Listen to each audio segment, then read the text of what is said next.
Hey guys, it's Gsluke. Today's NBA video is going to be covering my top 3 games to stack for tonight's NBA slate, as well as my top 3 value plays before a lot of the news breaks.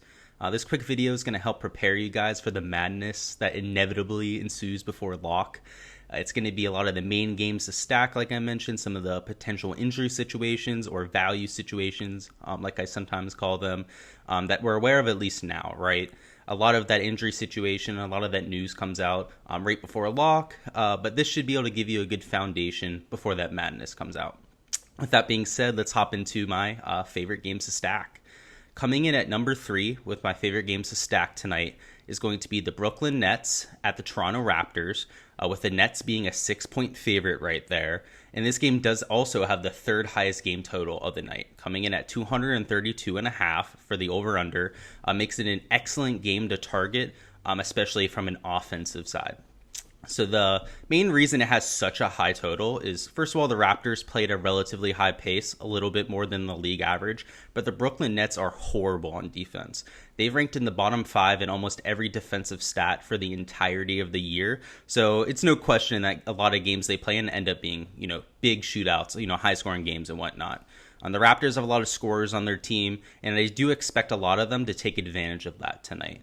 Brooklyn Nets side, you have James Harden out, so that's going to open up a lot of usage for Kevin Durant, Kyrie Irving, even a lot of those fringe players as well. So overall, I think it's a great game to target. You have some injuries, you have a high total, and again, a relatively close spread as well, with just a 6-point favorite. So I love it. I think it's a sneaky play as well. Not a ton of people are going to be stacking it, so that's why it comes in at number 3.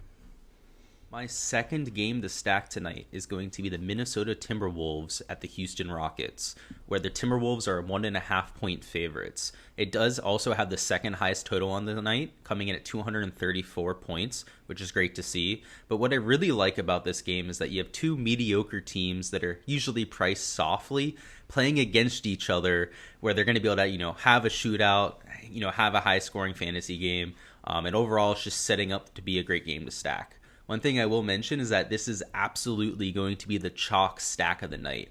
You just have some soft pricing. If you do any type of crunching or optimizing and whatnot, the optimizer seems to be spitting out pretty much all players from this game. So it's going to be very popular tonight. I do think it's warranted, though. Yeah, bad defenses on each side. Up in Minnesota, they play at one of the highest paces in the league. They've been number 2 for the last month, number 3 on the year. And then you have the Houston Rockets, where they've been one of the worst teams in the league ever since they got rid of James Harden. So it's a toss-up between two bad teams, but those end up being the games you want to target in fantasy. So like I said, I'll be targeting it tonight, but so will pretty much everyone else. So you're not going to be unique there. Definitely worth mentioning, though, so you don't miss out. Coming in at number 1 for my games to stack tonight is going to be the Portland Trail Blazers, who are 5-point favorites over the Indiana Pacers.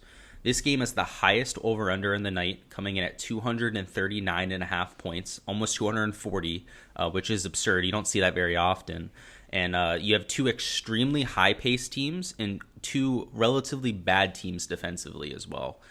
Something I also like about this situation is that the Pacers are missing a couple key pieces.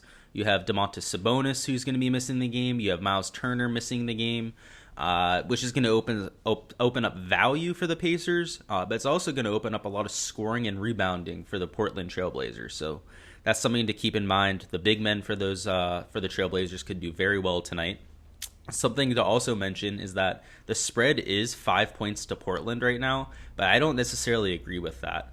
Portland has only won 5 games over the last 2 months. The Pacers have been one of the better teams in the NBA this season, and yes, they are missing Domantas Sabonis. He is, an MVP caliber player, but they also have 3 or 4 All-Stars on their team. So I expect them to play well, to play closer than the 5-point spread indicates, which may make it a good game to target because not a lot of people are going to be on it. I think people expect this game to blow out. It's not going to be as popular, and I like it for that reason.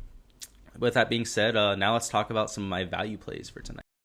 Now hopping into my top 3 value plays. Coming in at number 3 is Evan Fournier. He is a shooting guard or small forward, if you're playing on DraftKings, for the Boston Celtics, coming in at $5,000.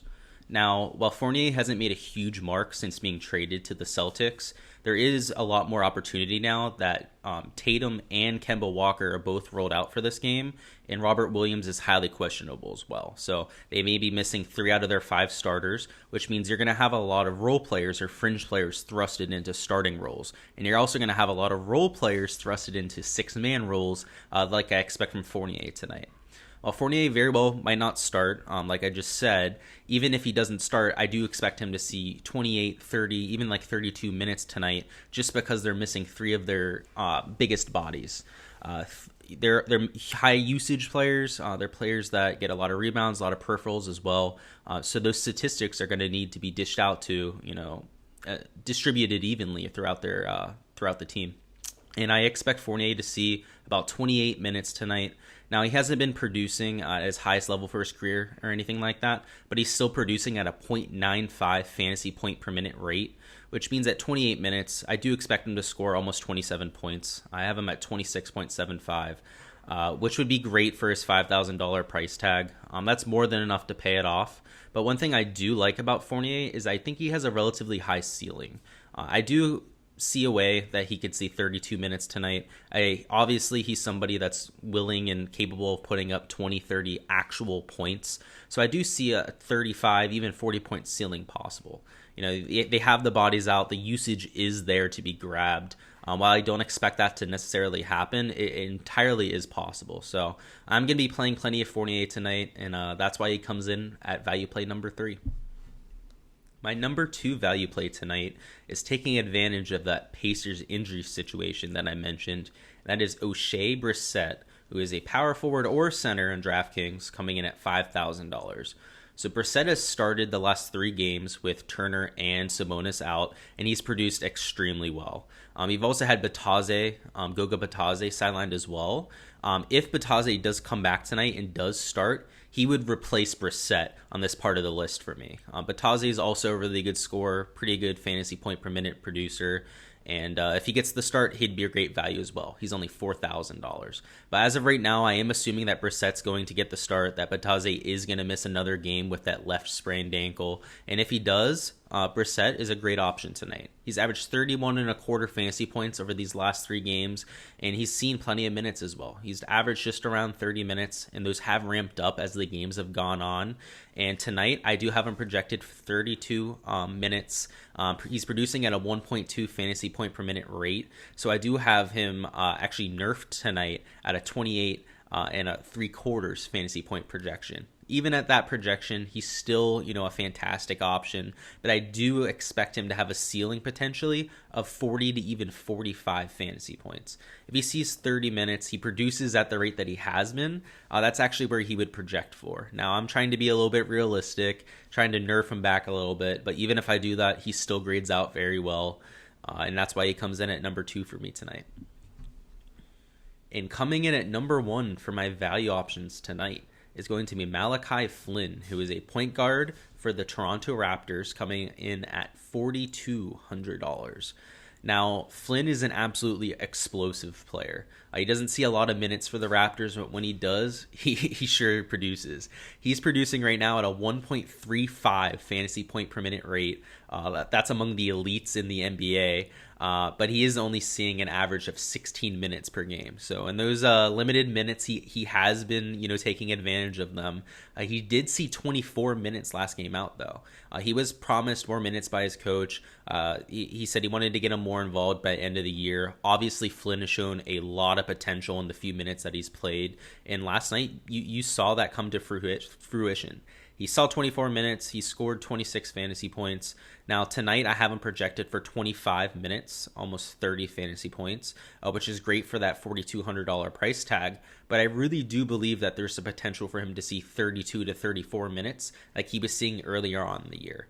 Now, he saw those minutes earlier on when Kyle Lowry is out. They had a couple injuries as well, but they saw the production they got from him in those 32 minutes. He had multiple games of 45 to 50 fantasy points. He's an absolute stud when he's actually on the court.